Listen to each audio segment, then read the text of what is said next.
তাফসীর মাহফিল CHP।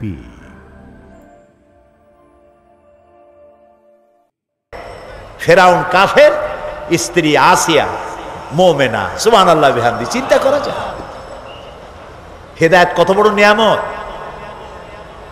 ফেরাউন তাকে চাপ দিয়েছে, মানসিকভাবে বলেছে আমার উপর ঈমান আনো, মুসা আলাইহিস সালামের উপর ঈমান ছেড়ে দাও, তাকে বাদ দাও, মুসা আলাইহিস সালামের আল্লাহর উপর বিশ্বাস প্রত্যাহার করো। আসিয়া বলছি তোমার উপর ঈমান আনবো, তুমি যে কেমন খোদা আমার চাইতে ভালো তো কেউ জানে না, আমি তোমারে খোদা বলে মানি না। ফেরাউন বলল, লোক লস্করকে ডেকে বলল, এরে নিয়ে যাও, এদেরকে তক্তার মধ্যে লোহাগুলি ফুটায় দিয়া সেই লোহার উপরে ভুট করে শোয়ায় দাও, আর চতুর্দিক থেকে মারতে থাকো, পিটাইতে থাকো, লোহাগুলি শরীরে ফুটতে থাকুক, তার চিল্লানির আওয়াজ যেন আমি সিংহাসনে বসে শুনতে পাই। আল্লাহর এই বান্দিকে তক্তার উপরে হাজার লোহা পিটাইয়া তক্তা উল্টায় দিয়েছে, লোহাগুলি কি হয়েছে? খাড়া হয়ে গেছে, ওর উপরে ভুট করে শোয়াইয়া পিটানো শুরু হয়েছে। হযরতে আসিয়া প্রাণ ভিক্ষা চাইলেন না।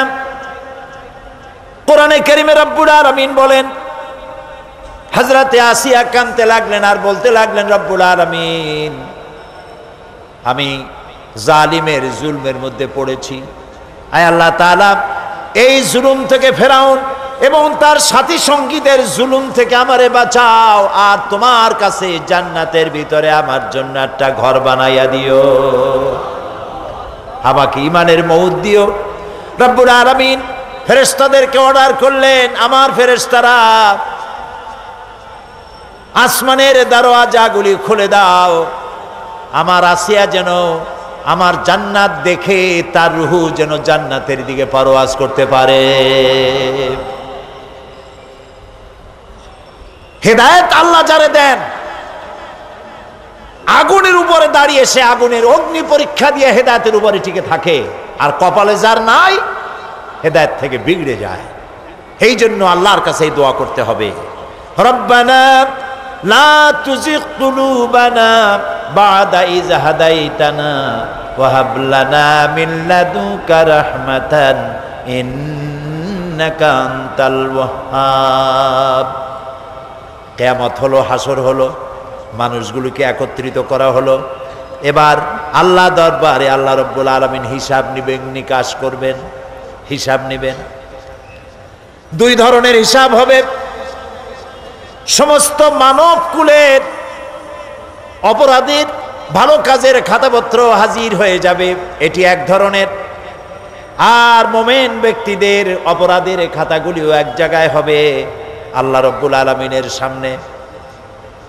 নবীজি বলেছেন দোয়া করো আল্লাহর কাছে এভাবে, আল্লাহুম্মা হাসিবনি হিসাবান ইয়াসীরা। পড়েন, আল্লাহুম্মা হাসিবনি হিসাবান ইয়াসীরা। আয় আল্লাহ তুমি আমাকে সহজ হিসাব নাও। সাহাবীরা জিজ্ঞেস করেছেন, নবীজি সহজ হিসাব কাকে বলে? আল্লাহ নবী বলেছেন, কিয়ামতের দিন আল্লাহ রাব্বুল আলামিন যদি কাউকে ক্ষমা করতে চান, কারো প্রতি যদি আল্লাহর দয়া হয়ে যায়, তাহলে রব্বুল আলামিন তাকে এক পর্দার আড়ালে নিয়ে যাবেন আর জিজ্ঞেস করবেন, বান্দারে এই সব গুনাহ করছো নাকি? গুনাহগুলির নাম আল্লাহ বলবেন, দেখায় দিবেন, এই এই গুনাহ করছিস। আল্লাহ আল্লাহ, কে জিজ্ঞেস করবেন? কে জিজ্ঞেস করবেন? বান্দাকে। আল্লাহ, আল্লাহ নিজে বান্দাকে জিজ্ঞেস করবেন। বান্দার ভয় কলিজা গলার কাছে চলে আসবে, আবার মৃত্যুর মতো ভয় সৃষ্টি হয়ে যাবে, কাঁদতে কাঁদতে অস্থির হয়ে যাবে, বলবে আল্লাহ আমি তো করে ফেলেছি, আমি তোমার কাছে মাপ চাই, আমাকে ক্ষমা করে দাও। বান্দার এই হয়রানি আর পেরেশানি দেখে আল্লাহ রাব্বুল আলামিন বলবেন, বান্দা যাও, চলে যাও, আমার জান্নাতে চলে যাও, আমি তোমার মাফ করে দিলাম। এই জন্য নবীজি শিখাইছেন, দোয়া করো আল্লাহর কাছে দোয়া করো, আল্লাহুম্মা হাসিবনি হিসাবান ইয়াসীরা। পড়েন আল্লাহুম্মা হাসিবনি হিসাবান ইয়াসীরা।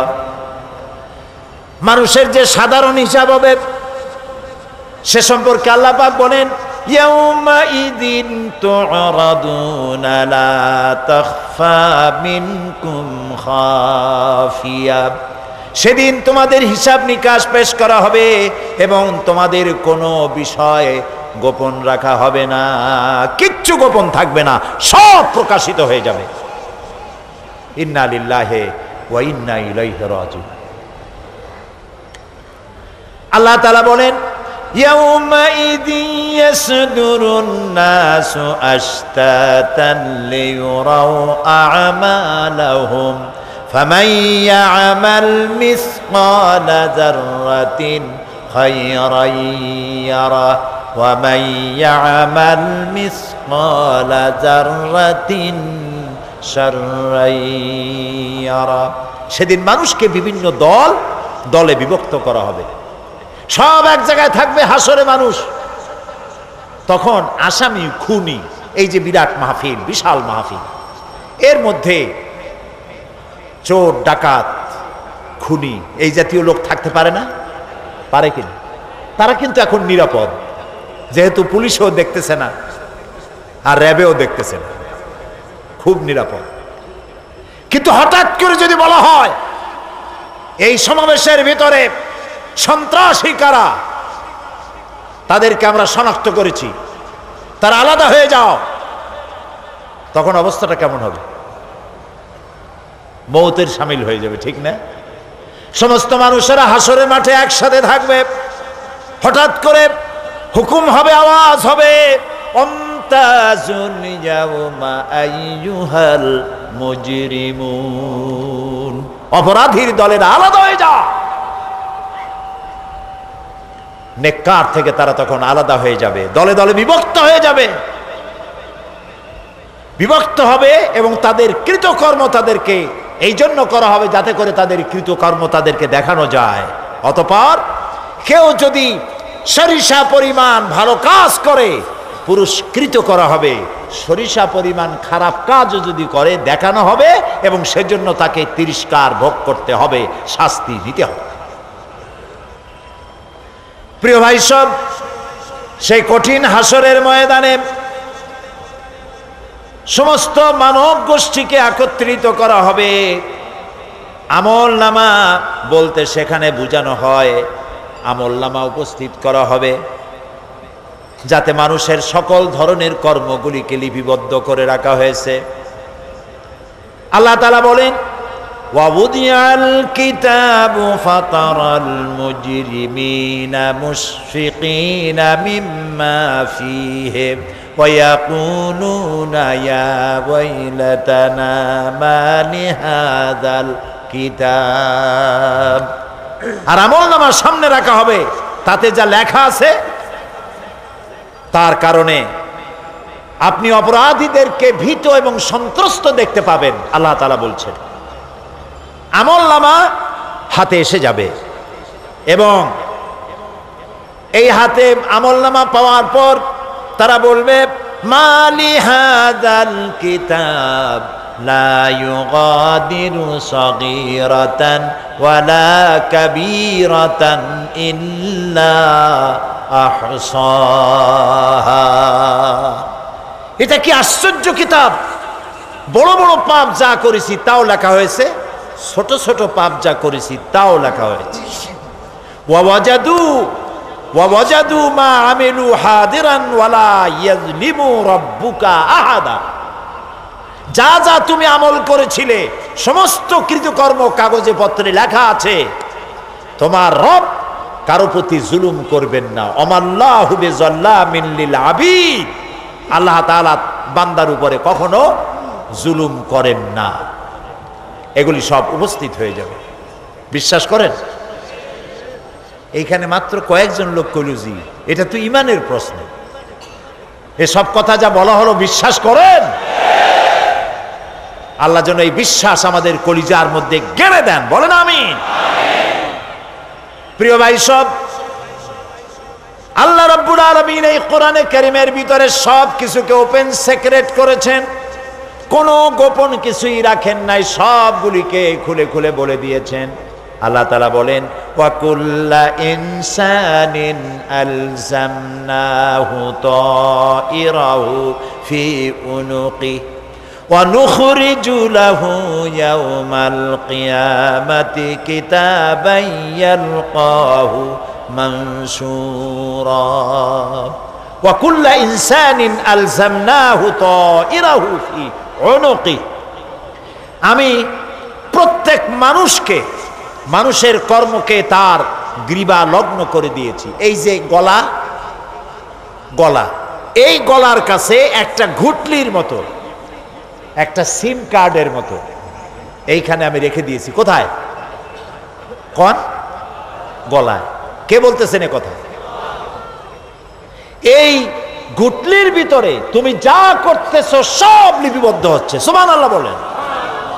এখন বলতে পারেন অদৃশ্য এই ঘুটলি, এটা তো দেখি না, এটা কে বলতেছেন? আমি কিন্তু দেখতে পাচ্ছি না। আপনারা দেখেন নাকি? কেউ দেখেন না। হাত দিয়ে ধরে দেখেন, পান নাকি? ধরাও যায় না, দেখাও যায় না। আল্লাহ বলছেন আছে, তাহলে বিশ্বাস করতে হবে। এর ভিতরে সব রেকর্ড হয়ে যাচ্ছে। আপনি বলবেন এতটুকুন ঘুটলির মধ্যে, তাবিজের মধ্যে আমার সারা জীবনের সব কথার সব কাজ ঢোকে কেমনে? কেমনে লেখা?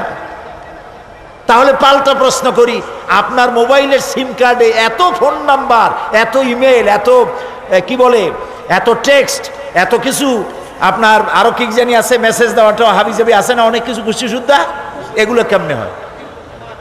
ছোট্ট একটা সিম কার্ডের মধ্যে কেমনে হয়? শত শত টেলিফোন নাম্বারের মধ্যে ঢুকে যায়। আমার একটা টেলিফোন দিয়ে মোবাইল দিল, কোথা থেকে দিল? লিসবন। কোথায়? কি আন্দাজে কয়? অস্ট্রেলিয়া। লিসবন হচ্ছে পর্তুগালের রাজধানী। পর্তুগালের রাজধানী, সেখানে প্রোগ্রাম ছিল, ওরা আমাকে একটা মোবাইল দিল। এতে যে কত ফাংশন আল্লাহই ভালো জানে, আমি এখনো শিখতে পারিনি। এত ফাংশন,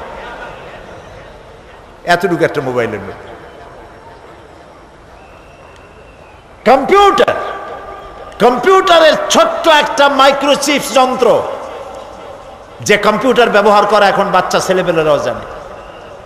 এটা একটা পৃথিবীর বিস্ময়। এই কম্পিউটার, আপনি যান ব্যাংকে, কম্পিউটারের ছোট্ট সেই মাইক্রোচিপসের মধ্যে সারা চট্টগ্রামের সমস্ত মানুষের টাকা লেনদেন, ট্রানজেকশন, এর যা কিছু আপনি করেছেন সব কিছুর হিসাব এখানে রয়েছে, আছে না? তাহলে এতটুকুন একটা মাইক্রোচিপসের মধ্যে এত সহস্র কোটি কোটি টাকার হিসাবপত্র, লেনদেন, এই ছোট্ট জিনিসের মধ্যে ঢুকাবার মতো জ্ঞান মানুষের মাথায় দিছে কে? বলেন কে? সেই আল্লাহই তো গলায় ঝুলায় রাখছে। তাহলে এটা সম্ভব না? সম্ভব কি না? সম্ভব।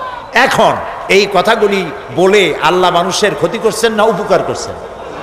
উপকার করেছেন। এইটা যদি আমার বিশ্বাসে থাকে যে আমার গলার কাছে এরকম একটা সিম কার্ড আছে, একটা সিম আছে মোবাইলের মতো, এটা মনে করেন মোবাইলের একটা সিম গলায় ঝুলানো আছে, এটা সব উঠতেছে, যা বলেন তাই ওঠে, যা করেন তাই ওখানে লেখা হয়। সুবহানাল্লাহ। এই বিশ্বাস যদি আমার হয়, আমি ভালো মানুষ হয়ে যেতে পারবো। সুবহানাল্লাহ বলে। আমি খারাপ কাজ করতেই পারবো না। এই জন্য আল্লাহ পরকালের এই কথাগুলি কোরআনে কারিমের মধ্যে এত বেশি করে বলেছেন। মানুষের চরিত্রবান হওয়ার জন্য আল্লাহর ভয়, পরকালে বিশ্বাস, এর থেকে বড় ওষুধ পৃথিবীতে আর নাই। সব লেখা হচ্ছে, মানুষ বিশ্বাস করে না, এ হলো মূল কথা। যতক্ষণ মাহফিলে থাকে কেমন লাগে? এই যে বসে আছেন ঘন্টার পর ঘন্টা, কেমন লাগে? কোন বেহেশতের মতো। বাড়ির কথা মনে আছে এখন? বউর কথা মনে ওঠে? ছেলে মেয়ের কথা মনে ওঠে? সুবহানাল্লাহ কইতে ইচ্ছা করে না? মাজালিসুল ইলম হিয়া রাউদাতুম মিন রিয়াদিল জান্নাহ। এখানে ইলম আলোচনা করা হচ্ছে, কোরআন আলোচনা করা হচ্ছে। এটা তো রজব আলী প্যারেড ময়দান নয়, এটা জান্নাতের টুকরা হয়ে গিয়েছে।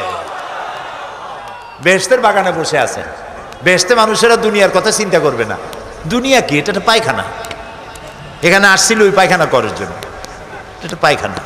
আর মানুষেরা পায়খানা সাজাবার কাজে ব্যস্ত আছে, আসল ঘর ভুলে গেছে। আসল ঘর কোনটা? প্রিয় ভাই, সব মানুষ বোঝে না, ভুলে যায়। সিগারেটের প্রত্যেকটা প্যাকেটে লেখা থাকে ইহা স্বাস্থ্যের জন্য ক্ষতিকর, তারপরেও কি টানা টানে দেখছেন?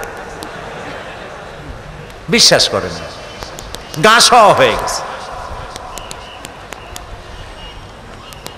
এই আমলনামা তৈরি হচ্ছে, হঠাৎ করে কিয়ামতে বানায় দেওয়া হবে না। আপনার আমার বডির সাথে লাগানো ওই সিম কার্ডে সব লেখা হয়ে যাচ্ছে, কিয়ামতের দিন এগুলি হাতে দেওয়া হবে। আর আল্লাহ তাআলা বলবেন, ইকরা কিতাবাকা কাফা বিনাফসিকাল ইয়াউমা আলাইকা হাসিবা। ইকরা কিতাবাক, তাকে বলা হবে এবার তুমি পড়ো। কাফা বিনাফসিকাল ইয়াউমা আলাইকা হাসিবা, তোমার এই কিতাব পড়ো, আর তোমার এই হিসাব গ্রহণ করার জন্য কিতাবটা ভালো করে পড়ো।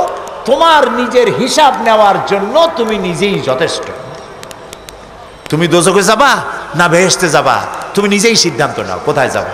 তোমার নিজের কি করছিলা এখন তুমি দেখো। এই জন্য আমি বলি মাঝে মধ্যে আমরা এখনো হিসাব করতে পারি এখানে বসিয়া, আমাদের কি হওয়া উচিত। ছোটবেলার কথা মনে আছে? নাই, মনে নাই? এই যে স্কুল থেকে পলাইছিলেন, তারপরে 2 দিন পর স্কুলে গিয়ে হাজির হয়েছেন, মাস্টার জিজ্ঞেস করলো গতকাল আসো নাই কেন? তখন বললেন মা বলেছেন আমার নাকি পেটে ব্যথা হয়েছিল। এইসব স্কুল ফাঁকি দেওয়া, মার খাওয়া, মানুষের বাড়ির লিচু খাইতে গিয়ে চুরি করিয়া কিল খাওয়া, এইসব ছোট ছোট কথা মনে পড়লে এখনো হাসি পায়। এসব কথা মনে আছে না? ছোট ছোট কথা, ছোট ছোট কথাগুলি যদি মনে থাকে তাহলে কোন হোটেলে, কোন বাগানে, কোথায় কোন পাপ করেছেন তা মনে নাই। এখন নিজে হিসাব করেন জায়গা কোথায় হওয়া উচিত, পাপ করেছেন কত, ভালো কাজ করেছেন কত, নিজে হিসাব করে দেখেন কোন দিকে যাবেন। আমরা নিজেরাই যথেষ্ট হিসাবের জন্য। আল্লাহ তাই বলবেন কিয়ামতের দিন, ইকরা কিতাবা, তোমার কিতাব তুমি পড়ো, তোমার হিসাব নেওয়ার জন্য তুমিই যথেষ্ট। আহারে, আল্লাহ রাব্বুল আলামিন বলেন, ওয়া আশরাকাতিল আরদু বিনুরি রাব্বিহা ওয়া বুদিআল কিতাবু ওয়া জিআআ বিন নাবিয়্যিনা ওয়াশ শুহাদাআ বাইনাহুম বিল হক ওয়া হুম লা ইউযলামুন। পৃথিবী তার রবের নূরের ঝলকানিতে উদ্ভাসিত হবে।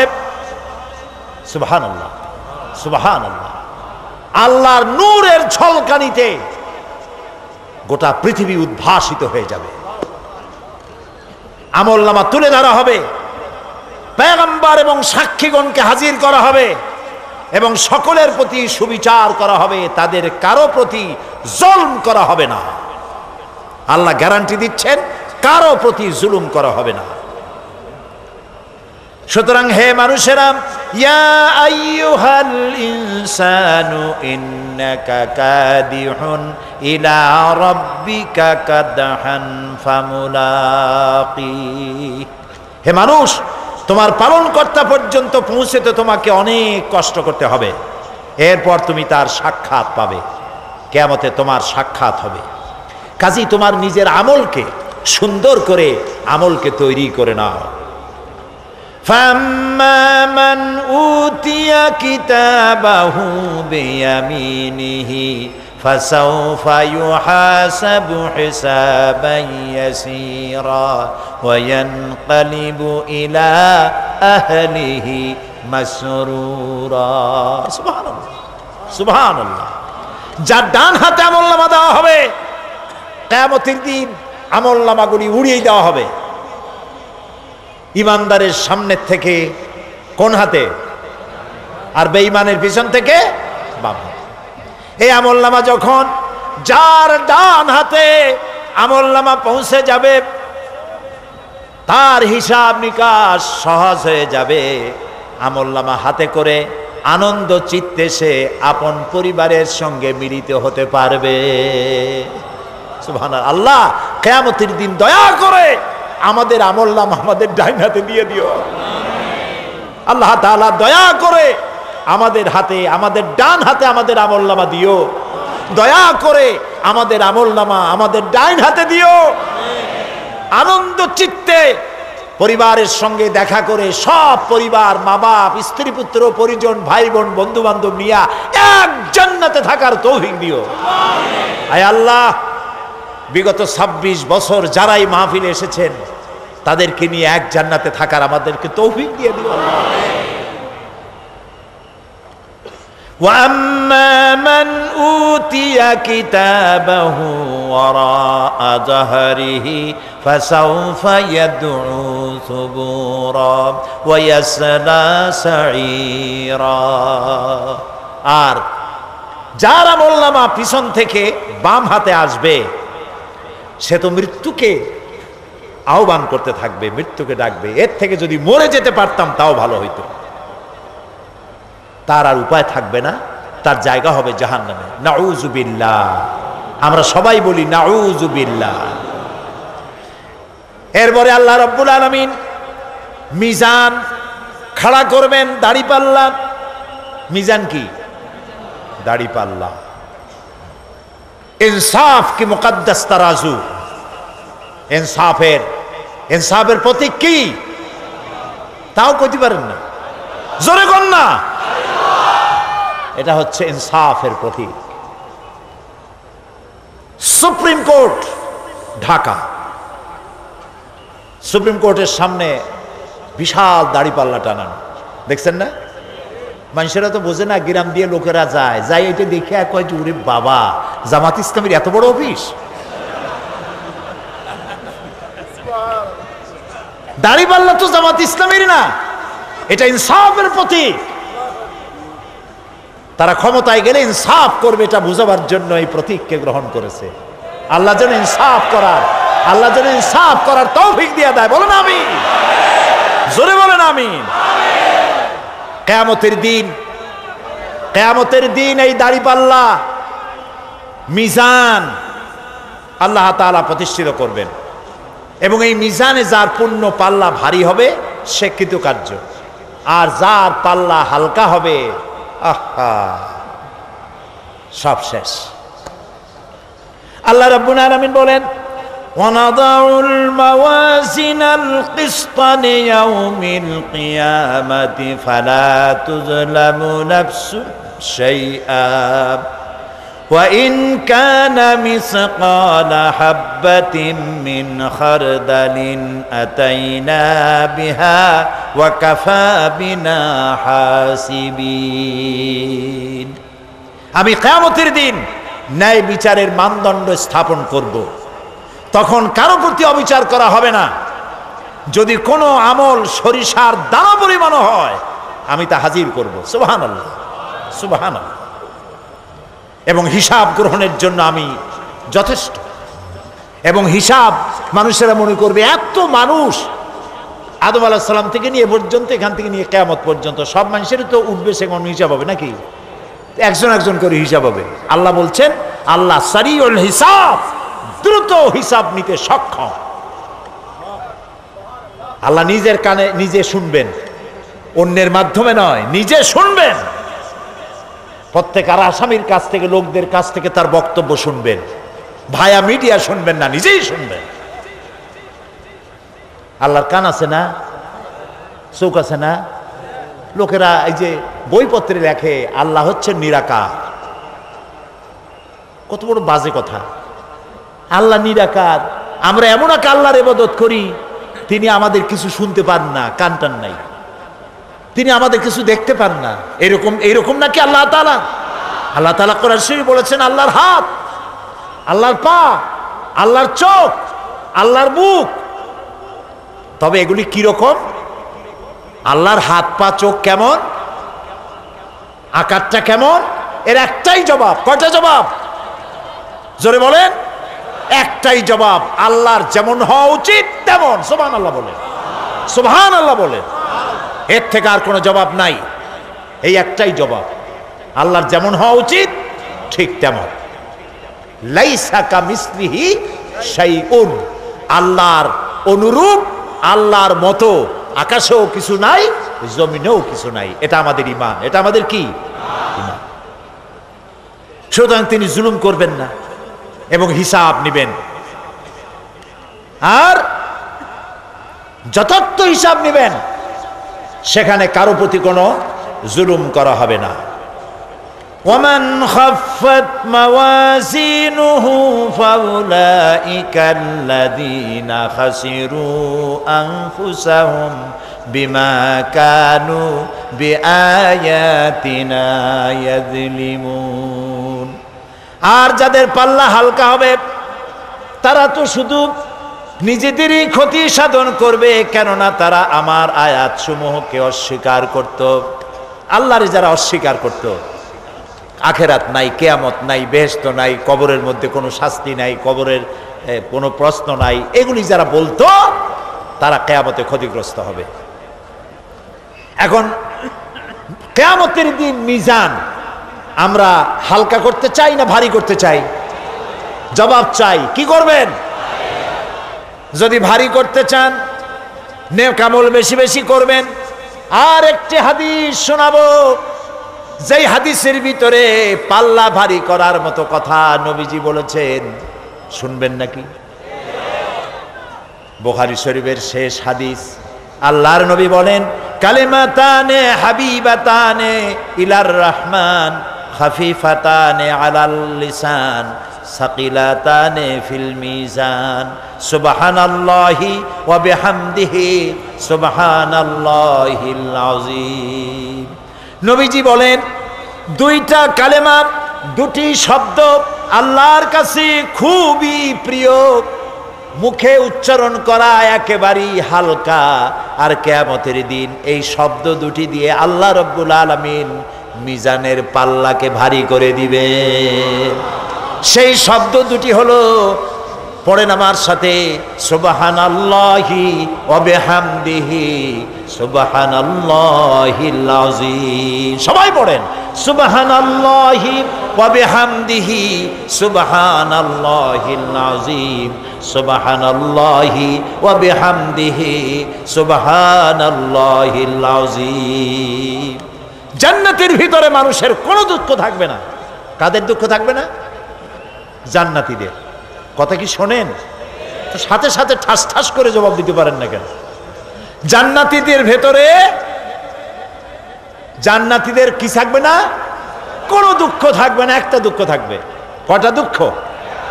একটা দুঃখ থাকবে। জান্নাতীরা জান্নাতের ভেতরে মনে মনে ভাববে, কারণ জান্নাত তো সকলের জন্য একরকম হবে না। কারো হবে ফার্স্ট ক্লাস, কারো হবে ডিলাক্স, কারো হবে সুইট ডিলাক্স, কারো হবে second class, third class, fourth class, এরকম। এটা কি ইনসাফ না জুলুম? ইনসাফ। আপনি খালি নামাজ পড়ছেন, রোজা রাখছেন, হজ করছেন, জাকাত করছেন, জাকাত দিছেন, হালাল হারাম বাইসা করছেন, আপনারে যে জান্নাত দেওয়া হবে, ওই ব্যক্তি যিনি তাহাজ্জুদের নামাজ পড়েছেন, কোরআন বুঝেছেন, কোরআন প্রতিষ্ঠার জন্য আন্দোলন করেছেন, জেল খেটেছেন, জরিমানা দিয়েছেন, ফাঁসির মঞ্চে চড়েছেন, তার জান্নাত আর আমার জান্নাত সমান হওয়া কি উচিত? কাজে আল্লাহ তাআলা তো ইনসাফ করবেন কিয়ামতের দিন। নবীদের, সাহাবীদের, তারপরে দ্বীনের জন্য যে যত পরিশ্রম করেছেন তার পুরস্কারটা সেরকমই হবে। এই জান্নাতের ভিতরে, জান্নাতীদের মধ্যে কোনো দুঃখ থাকবে না, একটি দুঃখ ছাড়া। তারা মনে মনে ভাববেন, রব্বুল আলামিন অমুক অমুক সময় চায়ের দোকানে বসে আড্ডা মেরেছিলাম, বাসের মধ্যে ঘন্টার পর ঘন্টা বসেছিলাম, আজে বাজে চিন্তা করেছি, সময় চলে গেছে ঘন্টার পর ঘন্টা। ওই সময়গুলিতে যদি তোমার নামের জিকির করতাম, তেলাওয়াত করতাম, তাহলে জান্নাতের ভিতরে আজ আমি আরো ভালো ভালো জায়গা পাইতাম। হাদিস শরীফে এসেছে, কিয়ামতের দিন জান্নাতীদেরকে আল্লাহ বলবেন, তেলাওয়াত করো আর উপরে উঠতে থাকো, তেলাওয়াত করো আর উপরের দিকে উঠতে থাকো, ধীরে ধীরে পড়ো, ধীরে ধীরে তেলাওয়াত করো। ধীরে ধীরে তেলাওয়াত করতে করতে তোমার তেলাওয়াত জান্নাতের যে স্তরে গিয়ে শেষ হবে, জান্নাতের ওই জায়গা তোমার জন্য বরাদ্দ হবে। এখন যার মুখস্থ সাদি খালি কুল্লু আল্লাহ আর ইজাজা নাসরুল্লাহ, দুই পাও দিয়েই বসে থাকবে। আহারে, কোরআন শরীফ মুখস্থ করেন, আল্লাহ যেন আমাদেরকে মুখস্থ করার তৌফিক দেন, বলেন আমিন। এজন্য উৎসাহ থাকা দরকার, উৎসাহ হইলেই আপনি পারবেন। জেহেন শক্তি সকলেরই কম বেশি আছে, চেষ্টা করলেই পারবেন। সেই জন্য আমি বলতে চাই, কিয়ামতের দিন জান্নাত যদি আল্লাহ তাআলা দয়া করে আমাদেরকে নসিব করায় দেন, যদি বলবো না, বলবো আল্লাহ তুমি দয়া করে আমাদেরকে জান্নাত দিও, বলেন আমিন। জান্নাতের ভিতরে এই দুঃখ যেন না আসে, সেই জন্য বাসে যখন চড়েন, গাড়িতে চড়েন, রিকশায় চড়েন, একা একা যাচ্ছেন, গুনগুন করে আল্লাহর জিকির করতে থাকেন। সুবহানাল্লাহি ওয়া বিহামদিহি সুবহানাল্লাহিল আযীম, সুবহানাল্লাহি ওয়া বিহামদিহি সুবহানাল্লাহিল আযীম, সুবহানাল্লাহি ওয়া বিহামদিহি সুবহানাল্লাহিল আযীম। জিকির করেন সবাই কিছুক্ষণ, সুবহানাল্লাহ, আলহামদুলিল্লাহ, লা ইলাহা ইল্লাল্লাহ, সুবহানাল্লাহ, আলহামদুলিল্লাহ, লা ইলাহা।